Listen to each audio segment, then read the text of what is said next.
semua. Selamat pagi. Dan pagi hari ini terima kasih sebelumnya kepada Amang Pendeta Martin bersama tim semua yang mempercayakan saya untuk melayani pada pagi hari ini. Dan senang sekali walaupun kita masih di pandemi, tapi Tuhan sudah izinkan juga kita, pemerintah juga beri kesempatan. Yang penting kita tetap jaga jarak, tetap juga kita disiplin, ya. Jadi tidak ada yang meremehkan apapun juga, ya. Orang-orang percaya harus lebih disiplin daripada orang-orang yang tidak mengenal Tuhan. Karena itu pagi ini, ya, saya ingin membagikan satu kebenaran kepada kita semua. Di masa pandemi ini, banyak orang mengalami kegelisahan demi kegelisahan. Banyak orang tidak tahu harus bagaimana. Banyak orang mungkin mulai berpikir apa yang dikerjakan, tapi susah juga. Dan hari ini kita mau belajar dari satu tokoh yang bernama Paulus.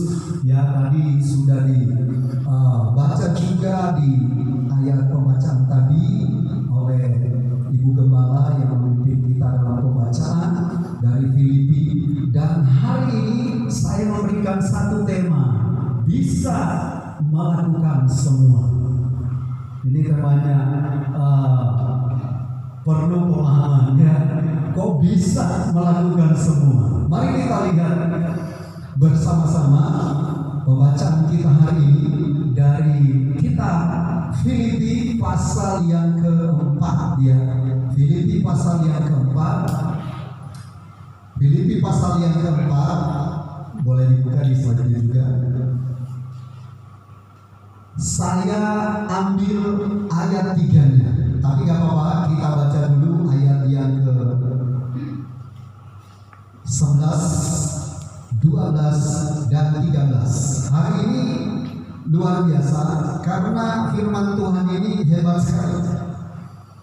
Filipi pasal 4 ayat yang ke 11 dan juga sampai ayat 13 dikatakan, ku katakan ini bukanlah karena kekurangan, sebab aku telah belajar mencukupkan diri dalam segala keadaan. Aku tahu apa itu kekurangan dan aku tahu apa itu kelimpahan.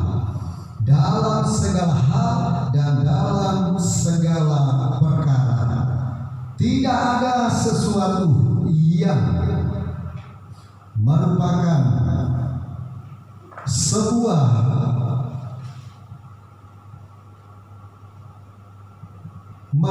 rahasia bagiku, baik dalam hal kenyang maupun dalam hal kelaparan, baik di dalam hal kelimpahan maupun di dalam hal kekurangan. Perhatikan ayat 13 sama-sama. Segala perkara dapat kutanggung di dalam Dia yang memberi kekuatan kepadaku. Kalau bahasa Indonesianya dia pakai kata segala perkara dapat kutanggung di dalam Dia yang memberi kekuatan kepadaku. Slide berikutnya saya lihat dalam bahasa Inggrisnya dikatakan I can do all things through Him who strengthens me. Artinya saya bisa melakukan semua hal melalui Dia yang menguatkan saya. Jadi bahasa Inggrisnya lebih mantap, ya. Makanya temanya saya bisa melakukan semua atau bisa melakukan semua. Itu tema kita hari ini. Mari kita lihat sama-sama. Saya bisa melakukan semua hal melalui Dia yang menguatkan saya. Maksudnya apa? Paulus berkata bahwa dia sanggup melakukan. Saya bisa melakukan segala atau semua hal melalui Dia, yaitu Yesus. Dan hari ini ada 3 hal penting. Paulus punya pernyataan ini, dan ini juga harus menjadi kekuatan buat kita. Kita harus juga bisa berkata, saya juga bisa melakukan segala sesuatu di dalam Dia, bukan melalui kita, melalui Pak Gembala, Dia. Kata segala atau semua hal itu pun bukan berarti hal-hal zaman dulu kan belum ada komputer. Ya, Paulus nggak tahu itu komputer. Tapi hal-hal yang praktis, karena Paulus di pasal 4 ini, khususnya di bagian yang kita baca ini, dia itu berterima kasih atas pemberian jemaat. Dia mengungkapkan dia ini pernah mengalami namanya kekurangan. Dia juga pernah mengalami yang namanya kelimpahan. Dan dia berkata, saya bisa lalui atau saya bisa lakukan itu semuanya bersama Tuhan. Kita ini bisa hidup kekurangan, tidak tinggalkan Tuhan. Kalau iman kita ini kuat, amin. Kalau pengertian kita akan Tuhan luar biasa, kita enggak akan tinggalkan Tuhan. Tapi ada banyak orang tinggalkan Tuhan pada waktu dia mengalami kekurangan. Ada banyak orang tinggalkan Tuhan pada waktu dia mengalami kesulitan. Waktu kita mengalami kesulitan, seharusnya tidak pernah kita tinggalkan Tuhan. Karena itu kita mau belajar ada 3 hal dari Paulus sehingga dia berkata, saya ini bisa melakukan semua. Mari kita lihat sama-sama poin demi poin. Mengapa Rasul Paulus bisa melakukan semua? Kata semua yaitu berbicara hal-hal yang dia alami, baik itu kekurangan, baik itu kelimpahan, sakit penyakit maupun sehat, dia bisa lakukan semua di hadapan Tuhan. Mengapa Paulus atau Rasul Paulus bisa melakukan semua? Ada 3 hal. Yang pertama kita lihat sama-sama. Filipi 1 ayat 4 dikatakan, dan setiap kali aku berdoa untuk kamu semua, aku selalu berdoa dengan sukacita. Bapak Ibu, ini rahasianya. Sebenarnya Paulus berkata, aku bisa. Itu karena dia benar-benar punya hubungan yang indah dengan Tuhan. Rahasia besar yang kita bisa alami waktu kita hidup dekat dengan Tuhan melalui doa. Doa tidak boleh kita abaikan. Entah itu doa saat ini, lebih banyak gereja saat ini masih berdoa lewat online, kita nggak boleh abaikan. Doa pribadi kita nggak boleh abaikan. Paulus ini kalau kita lihat tuh pendoa syafaat yang handal. Paulus tidak pernah berhenti berdoa. Dikatakan dan setiap kali aku berdoa untuk kamu semua. Saya suka Paulus ini, dan saya yakin Bapak Gembala kita juga pasti berdoa satu persatu untuk Bapak Ibu. Ada amin. Jadi ini penting sekali. Paulus tuh rajin sekali berdoa. Aku selalu berdoa dengan sukacita. Paulus menjadikan doa itu sebagai hal yang membuat dia sukacita. Ada banyak orang salah kalau diajak doa jadi trouble, jadi masalah besar. Doa lagi. Padahal doa ini banyak orang mengistilahkan doa ini nafas hidup orang percaya. Jangan pernah kita berhenti berdoa. Kemanapun kita pergi, selalu kita harus berdoa kepada Tuhan. Jangan lupakan Tuhan. Lewat doa kita ini, Tuhan itu akan melakukan banyak perkara yang hebat. Makanya kalau kita lihat kehidupan Paulus, dari orang yang tidak mengenal Tuhan, kemudian Tuhan selamatkan dia. Dari orang yang suka membunuh orang lain, orang kasar, orang yang tidak suka dengan orang yang datang kepada Tuhan, dan dia begitu keras, dia begitu dikenal dengan seorang yang suka menganiaya jemaat. Tapi waktu Tuhan selamatkan, bahkan dia melebihi dengan orang-orang yang terlebih dahulu diselamatkan. Kenapa? Paulus ini luar biasa, berubah menjadi 180 derajat, tidak bergeser lagi. Kadang-kadang kita mau bertobat tapi masih suka geser-geser sedikit. Paulus benar-benar pertobatannya luar biasa, dan hari ini kita harus sama-sama bangun kehidupan doa. Amin. Doa itu bukan hanya boleh Pak Gembala kapan ngajak doa, tapi di rumah setiap kita, keluarga demi keluarga, pribadi lepas pribadi, selalu punya kehidupan doa. Satu ketika ada seorang yang masih muda memanggil saya, suruh mendoakan dia mau buka usaha. Kebetulan dia mau buka usaha material. Waktu saya ditelepon, kita janjian. Dia bilang, waktu itu juga belum pernah ketemu. Dan dia akhirnya kenal saya dan dia panggil. Waktu saya temui, saya membayangkan ini engkau ini itu sudah materialnya sudah siap. Rupanya waktu saya sampai di sana itu masih tanah kosong dan banyak alam-alam. Materialnya mana kok? Oh ini. Pendeta kalau ini baru mau dibangun di sini. Oke. Akhirnya kita berdoa dan kita percaya pakai anggur sebagai darah Kristus urapi semua, karena kita baik berkata kita bisa mengusir setan dengan kuasa darah Kristus.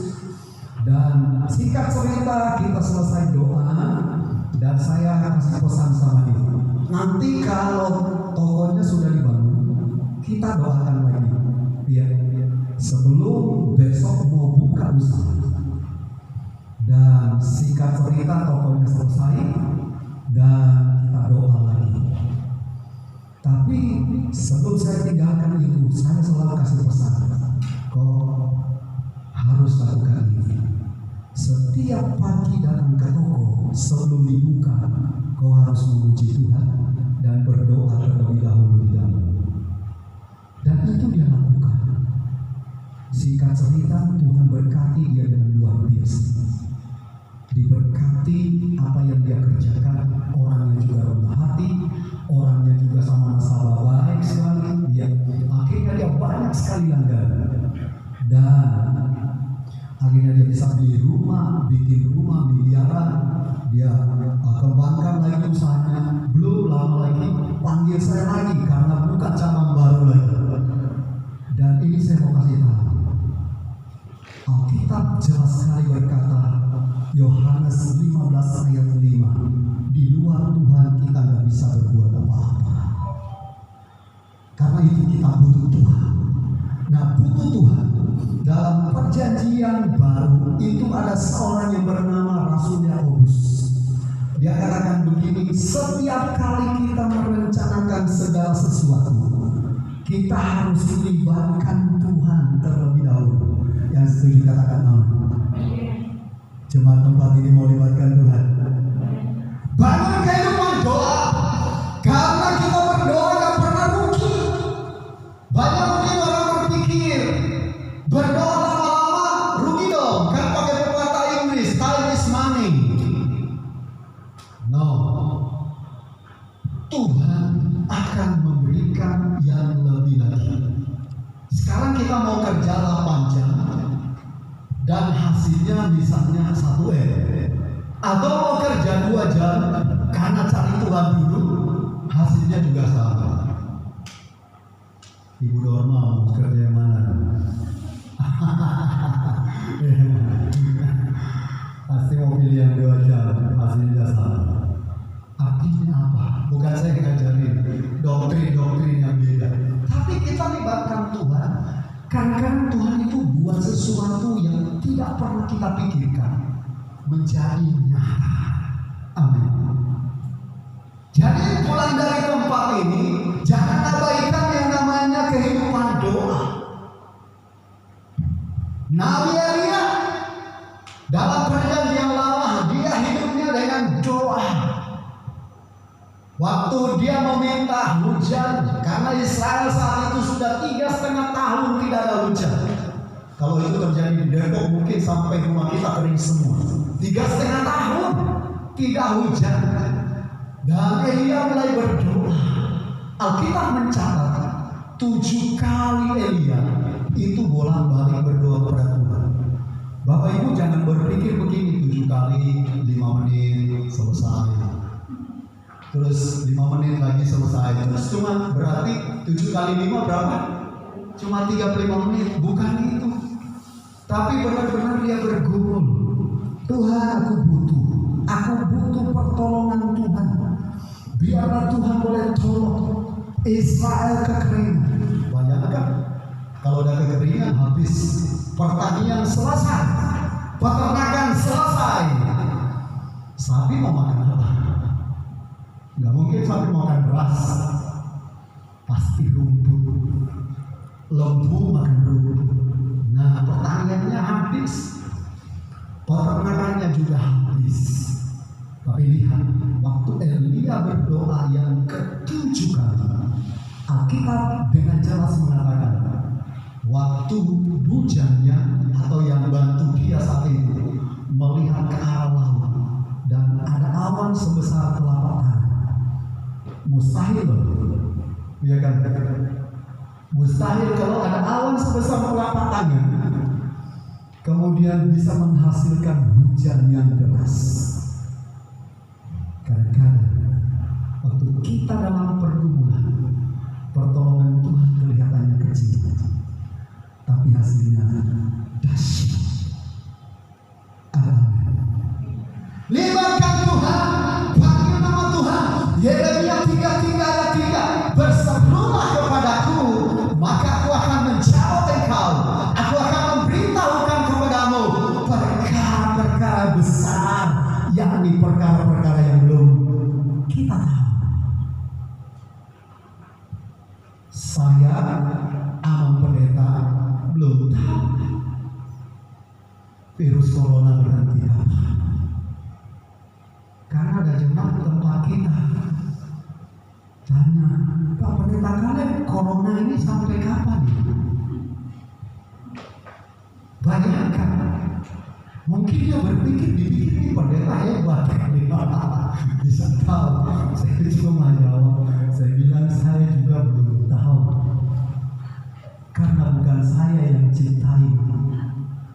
Kalau saya yang ciptain, misalnya saya ciptain lagu, kemudian saya kirim misalnya di YouTube, kemudian dia bilang, kira-kira lagu pendeta kalian selesai kapan ya? Gampang, langsung saya tinggal delete aja, selesai. Ya kan? Ini pertanyaan mematikan pendeta. Kapan pendeta kalian corona selesai? Waduh, saya jawabannya cuma begini, saya tidak tahu, tapi yang saya tahu, Tuhan itu pasti lindungi kita, anak-anaknya. Yohanes 1 ayat 12, kita diberi kuasa menjadi anak-anak Allah. Beri tepuk tangan buat Tuhan. Kita anak-anak Allah yang harus selalu datang kepada Dia. Waktu kita berseru, Dia akan mendengar dan menjawab doa kita. Setiap kali 2 anak saya kalau ke kamar mandi, ada aja lagi yang teriak, "Papi!" Kenapa? Takut kecoa. Langsung lihat sini. Saya mau kasih contoh ini. Waktu anak saya teriak, saya sebagai ayah, sebagai bapak, langsung respon cepat, lebih cepat daripada gegar. Ya saya lihat, kenapa? Kecoa? Ya ampun, pikir kenapa? Tapi seperti itu. Nah, saya mau kasih tahu, waktu kita berteriak di hadapan Tuhan, jangan berteriak di jalan sambil jalan, dipikir orang begini. Waktu kita berteriak di hadapan Tuhan, di kamar kita dalam pergumulan yang berat, Masa sih Tuhan biarin? Itu logika. Dialah Bapa kita, Dialah Allah kita, Dia mengasihi kita, Dia rela memberikan putranya Yesus untuk keselamatan kita. Masa masalah kita Dia nggak tahu? Pasti Dia tahu. Amin. Yang menjadi masalahnya, kita nggak pernah berteriak sama Tuhan. Kita tidak pernah berseru, kita pedang sendiri. Memang Tuhan Maha Tahu. Tapi apa salahnya kita bisa datang kepada Tuhan? Doa. Rasul Yakobus itu lututnya ini. Itu Alkitab mengatakan seperti lutut onta. Karena rajin sekali dia berlutut. Kalau jemaat di sini lututnya semua mulus. Jemaat tempat saya juga mungkin masih mulus. Ya, sekarang di kita ini terbiasa doanya nggak berlutut, tapi duduk. Nggak salah. Tapi saya membayangkan luar biasanya ya. Rasul Yakobus ini sampai lututnya itu seperti lutut onta. Bayangkan ada hamba Tuhan yang begitu luar biasa. Hari ini nggak salah Bapak Ibu berdoa berlutut. Saya ingat waktu saya sekolah Alkitab, selesai belajar setengah 10 malam. Habis itu semua sibuk mahasiswa di asrama, namanya asrama. Sibuk pada gosok gigi, cuci muka, mau pada tidur. Mereka mulai tidur semua. Saya masih ada sesi dengan Tuhan. Berlutut tiap malam di pinggir ranjang. Makanya saya kalau pilih ranjang di asrama itu selalu pilih yang bawah, karena bisa berlutut enak gitu.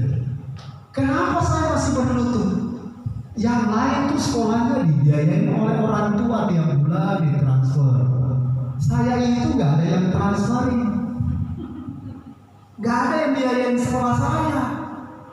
Jadi caranya saya berlutut, doa kepada Tuhan. Gimana caranya? Apakah ini panggilan benar enggak ya kan? Atau emosi saya mau jadi pendeta? Nah itu yang saya bisa membuktikan bahwa Tuhan tidak pernah salah memilih siapapun. Jadi yang lain sudah pada tidur, maaf kadang-kadang udah morok gitu kan. Saya itu masih bergumul sampai jam 12 lewat terus. Kemudian ada teman saya, sudah kalian bikin proposal sama tante saya. Namanya teman saya dari aja. Bikin proposal, saya sekolah Alkitab. Sampai hari ini tuh proposal nggak tahu di mana.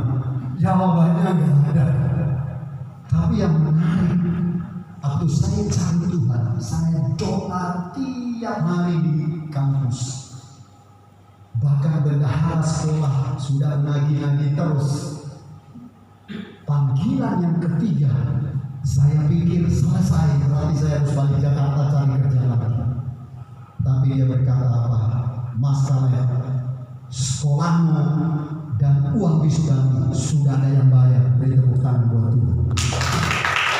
Tuhan ajaib, Tuhan Allah yang luar biasa.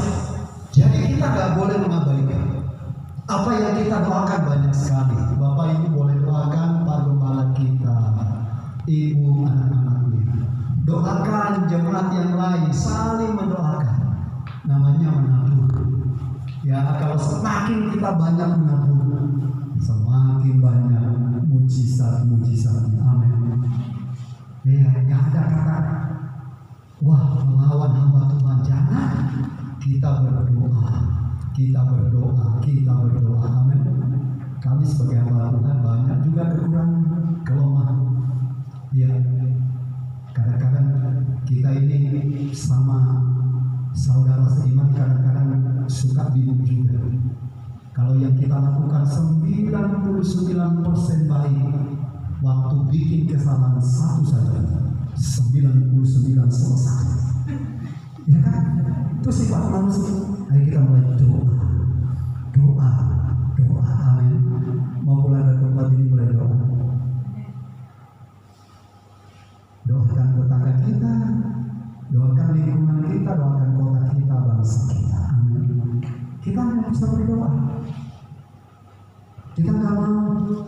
Indonesia akan chaos karena banyak hal yang buruk. Sebagai anak Tuhan, tugas kita pray untuk Indonesia. Amin. Amin Bapak Ibu. Doa. Paulus seorang ahli di dalam doa, dan dia tidak pernah berhenti berdoa sampai Paulus mati, sampai dia udah ditidurkan. Saya yakin dia terus masih berdoa. Paulus ditidurkan, kemudian dijatuhkanlah kapak yang besar di lehernya. Kepalanya kemana? Badannya kemana? Tapi dia dekat sekali dengan Tuhan. Sampai dia berkata begini, bagiku hidup adalah Kristus, mati adalah untung. Kalau orang punya hubungan dekat sama Tuhan, gak takut mati.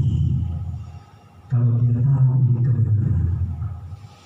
Tapi orang yang jauh dari Tuhan, jangankan mati, banyak hal udah khawatir aja. Kerjanya khawatir dan khawatir. Hari ini kita ingatkan, seperti Rasul Paulus mau berdoa, kita juga pulang dengan spirit baru doa. Amin. Yang kedua Paulus di Kisah Para Rasul pasal 16 ayat 25 dikatakan, tetapi kira-kira tengah malam Paulus dan Silas berdoa dan menyanyikan puji-pujian kepada Allah, dan orang-orang hukuman lain mendengarkan mereka. Yang kedua, selain Paulus ini, dia begitu luar biasa dalam doa. Tapi Paulus juga seorang penyembah yang hebat. Bapak Ibu, penyembahan jangan diabaikan. Tadi Ibu Gembala memimpin kita dalam penyembahan yang luar biasa. Terima kasih Ibu Gembala, saya diberkati Bapak. Pujian ini ada kuasa. Dalam pujian ada kuasa. Waktu Silas dan Saulus, namanya dulu masih Saulus, dan berubah menjadi Paulus, itu mereka di penjara bukan ngomel-ngomel, marah-marahin, maki-maki orang-orang yang mencari mereka, tapi mereka menaikkan penyembahan. Dalam penyembahan, ya makanya jemaat di sini mukanya kinclong, cantik-cantik, semangat, karena ada kuasa penyembahan. Coba aja ketemu orang yang nggak tahu penyembahan, mukanya kuik. Betul, menyanyi itu salah satu olahraga mulut. Tarik-tarik betul. Makanya harus rajin menyanyi. Amin. Tapi jangan nyanyi lagu Inul Daratista. Kita lagunya udah berbeda. Iya kan? Kalau mereka lagunya masih dangdut, kita lagunya sudah untuk kemuliaan Tuhan. Nah, hari ini kuasa pujian penyembahan itu punya kuasa yang luar biasa. Seorang teman polisi telepon, "Pak Pendeta Kalel, tolong dong. Kenapa Pak? Adik saya ini lagi koma." Ya, jadi waktu itu ada di Pekanbaru, dan batok kepalanya ini udah diangkat. Rupanya kok bisa diangkat ya? Kayak helm gitu. Diangkat dan koma karena ada masalah di otak. Apa yang terjadi? Kita doa. Kemudian waktu lagi doa, Tuhan taruh di hati saya, suruh kasih pujian penyembahan lewat Walkman. Lagi koma di ICU, dan mereka lakukan itu. 2 hari itu tangannya mulai bergerak. Dan singkat cerita, Tuhan sembuhkan ini. Dan 1 bulan berikutnya saya ketemu di Tangerang di rumah adiknya yang sedang bilang sama saya, doakan dan sehat, kepalanya udah dipasang lagi. Itu luar biasa. Kuasa pujian penyembahan itu akan membawa dampak yang luar biasa. Coba misalnya di sini gak ada. Kalau misalnya bahkan mungkin di luar sana, ribut suami istri, ada dua pilihan. Mau nyanyi pulangkan saja, atau mau nyanyi pujian penyembahan. Kalau kita nyanyi pulangkan saja, aku pada ibuku, itu makin menjadi-jadi. Tapi nuansa hatinya tidak berubah. Tambah kesel, lihat suami tambah marah. Apalagi ketahuan suaminya jalan sama yang lain, tambah lagi marah. Lalu waktu kita datang kepada Tuhan, kita menyembah Dia, kita bersekutu dengan Dia, kita menaikkan pujian kepada Dia. Urapan Tuhan turun, hati yang luka disembuhkan, semangat yang patah dipulihkan kembali. Kenapa? Kuasa pujian. Waktu saya masih SD, saya cuma mau coba keluarga saya, apakah mereka, saya sadar, apakah mereka mau doain saya atau mau panggil dukun atau mau diobatin dukun. Jadi waktu di pantai, karena kampung saya di pantai, terus kita nyanyi lagunya melo sekali. Lagunya judulnya Ayah. Nah, terus saya pura-pura kesurupan sama teman-teman, saya digotong dibawa pulang. Saya cuma mau tahu, apa keluarga saya ini mau doakan saya dalam nama Tuhan atau mau panggil dukun. Ternyata mereka panggil dukun. Padahal keluarga saya Kristen. Sekarang udah bertobat, saudara yang dibalik. Jadi saya ingat benar, di kampung itu saya lupa deh nama pohon. Ada pohon, kalau airnya itu diperas di hidung, itu peringnya luar biasa. Jadi mereka panggilin dukun, dan dukun itu mungkin bawa itu daun. Kemudian mereka masukkan di hidung saya, padahal saya tahu itu cuma pura-pura. Karena saya mau lihat, rupanya saya dari dulu ada panggilan untuk menjadi hamba Tuhan. Jadi saya suka, ini keluarga kok baca Alkitab, dikhotbahin hari Minggu, kok bukan doain dalam nama Tuhan Yesus ya. Dan itu saya bisa, oh iya ya. Akhirnya dari sejak itu tidak pernah ada cita-cita saya mau jadi pendeta. Gak pernah. Karena saya pikir pendeta juga di kampung, habis khotbah malah mabok. Bagaimana saya mau jadi pendeta? Ditambah lagi segala macam, ya bukan jadikin pendeta. Tapi keadaannya begitu. Tapi anugerah Tuhan yang membawa saya untuk jadi hamba Tuhan. Tujuannya supaya ada restorasi di kampung. Amin. Dan hari ini di kampung itu sudah terjadi restorasi yang besar-besar. Mereka sekarang sudah tidak melibatkan dukun. Jadi penghasilan dukun menurun. Seperti yang Alkitab bilang, Paulus menghancurkan penghasilan para dukun. Nah, hari ini kita mau belajar penyembahan itu penting.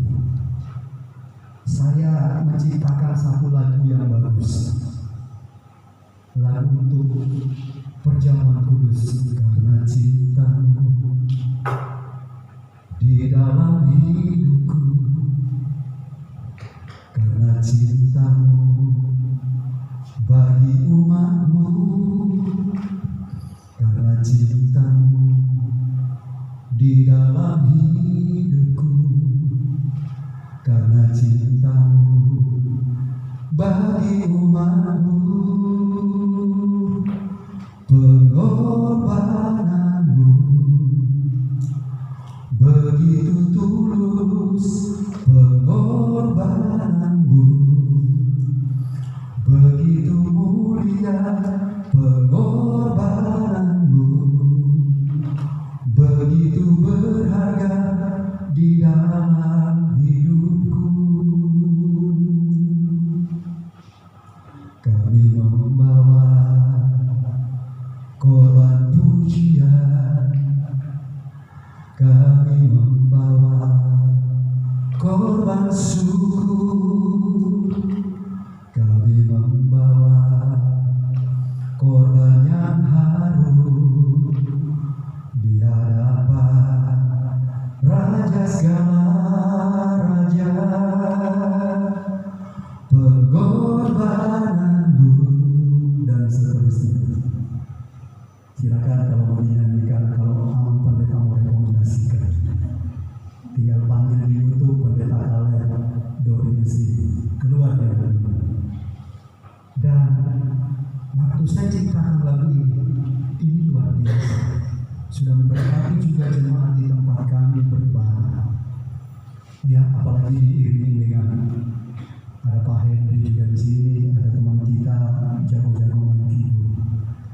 Itu udah lebih dahsyat semua untuk kemuliaan Tuhan. Amin. Kuasa pujian penyembahan itu membawa dampak luar biasa.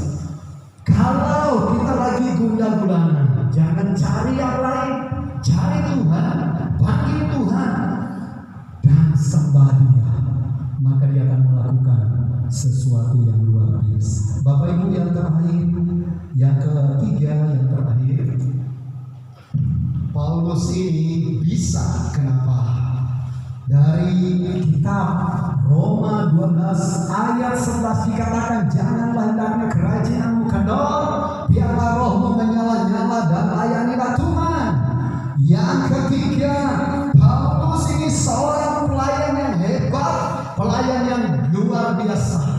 Saya mengucap syukur hari ini di gereja tempat ini, gereja GPMI ini, banyak pelayan-pelayan yang dahsyat, yang luar biasa, yang tidak hitung-hitungan.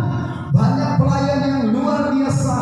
Di gereja jadi berkat, di rumah jadi berkat. Amin. Jangan cuma di gereja. Anak-anak muda jangan cuma jadi berkat di gereja, jadi berkat di tengah-tengah keluarga. Keluarga kita ini luar biasa. Jaga keluarga kita, utamakan keluarga kita. Kenapa? Karena keluarga kita ini adalah gereja yang terkecil. Kalau keluarga kita kuat, Amang Pendeta gak banyak bergumulan. Kenapa? Jemaatnya, keluarganya udah kokoh, gak ada masalah, gak ada persoalan. Semua tinggal berdoa supaya tambah lagi mujizat demi mujizat. Tapi kalau keluarganya banyak yang trouble, nah pergumulan kita makin tinggi. Karena itu bangun dari kehidupan keluarga kita. Keluarga kita harus menjadi kuat, amin. Keluarga kita jangan saling menyakiti. Hati-hati dengan warisan, amin. Hati-hati dengan harta. Jangan sampai membuat keluarga hancur karena harta. Harta tidak dibawa mati, harga berhenti di bumi, tetapi damai akan menyertai kehidupan kita. Kalau bagi harta, bagi jabatan. Ya, saya salah satu yang mengatur keluarga saya. Pokoknya jangan pernah ribut karena harta. Kita layani keluarga kita dengan baik, sehingga saling mengasihi. Amin. Saling mencintai. Waktu keluarga kita kuat, saling mengasihi, itu akan membawa dampak kepada keluarga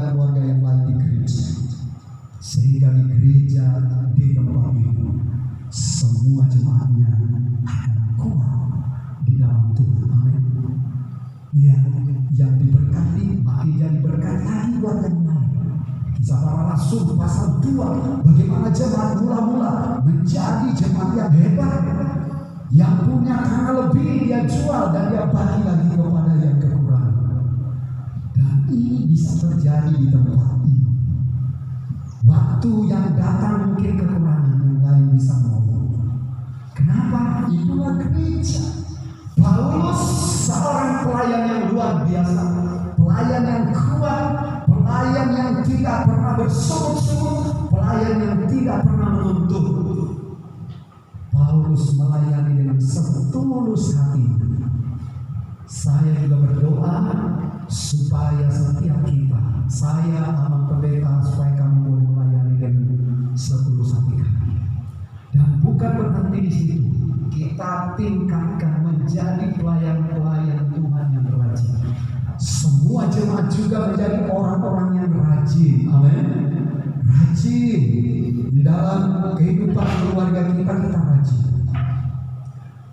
Saya menempatkan diri saya, kalau di rumah saya coba bisa melakukan banyak hal. Apa saja sih bisa kerjakan. Kenapa? Saya tahu keluarga saya, mereka senang. Anak-anak saya didik supaya mengasihi keluarga, mengasihi orang tua.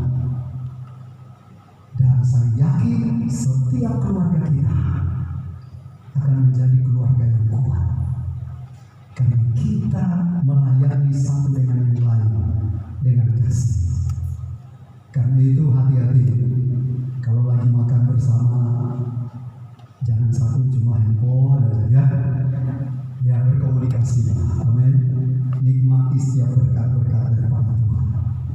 Sekarang kadang-kadang karena handphone ini kadang-kadang banyak masalahnya. Jadi handphone bisa membawa banyak sekali hal positif, tapi menimbulkan banyak dampak juga yang negatif. Anak-anak kita supaya diarahkan. Kesempatan buat mereka kan belajar online sekaligus main game. Tapi kita mau belajar, arahkan mereka. Ayo kita melayani keluarga kita dengan kasih.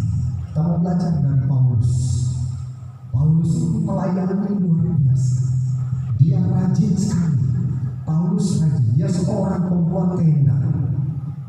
Dan makanya dalam Filipi dia bilang, saya belajar mencukupkan diri saya. Amal pendeta ini ada kolam ikan di rumahnya, bikin sendiri ya. Ya, pendeta-pendeta saya suka pendeta di PGRI Depok karena semua rajin-rajin. Ya, semua rajin-rajin. Pendeta-pendetanya semua kreatif. Gak ada hamba Tuhan yang saya kenal di PGRI di Depok yang malas-malas. Semua rajin-rajin. Amin. Makanya saya tambah semangat. Apa saja bisa terjadi. Ini dosen, hamba Tuhan, ya kan?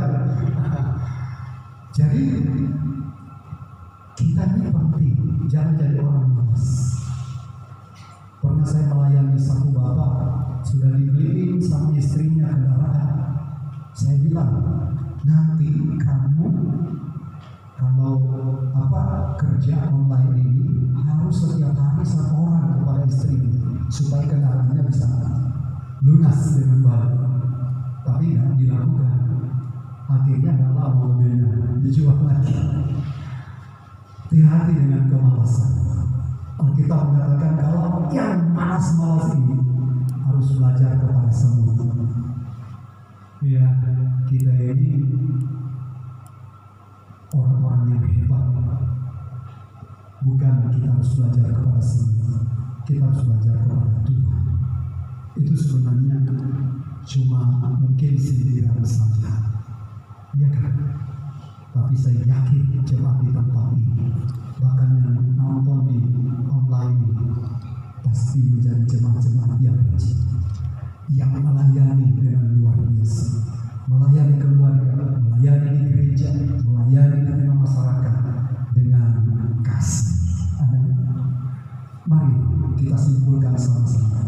Sebagai orang percaya, kita ini harus bisa karena mau datang merendahkan diri kepada Yesus dalam doa. Kita ini bisa karena mau membangun penyembahan kepada Yesus. Yang ketiga, kita bisa karena melayani Tuhan Yesus dengan segenap hati.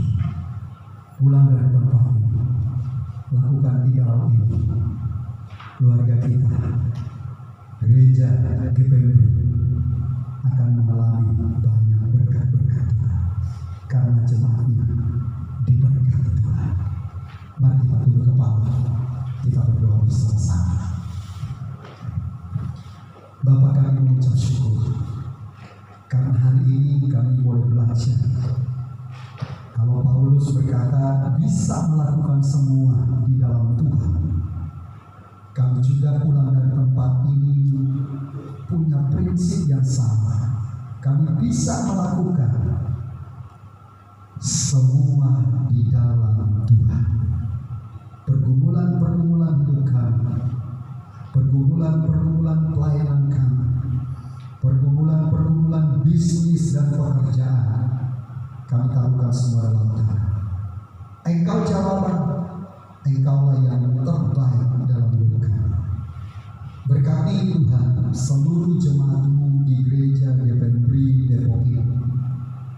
Biar Tuhan sendiri boleh memberkati, baik mereka yang bersama-sama di tempat ini maupun mereka yang ada Tuhan melihat dari online. Tuhan berkati, dan siapapun yang mendengar firman Tuhan, kami akan pulang dengan hati yang mau berdoa, hati yang mau menyembah, hati yang mau melayani sungguh-sungguh. Kami yakin dan percaya Tuhan pasti tolong kami. Jika ada kesulitan di dalam kebutuhan, keperluan, keuangan, atau kesulitan apapun, tangan-Mu terulur untuk menolong kami.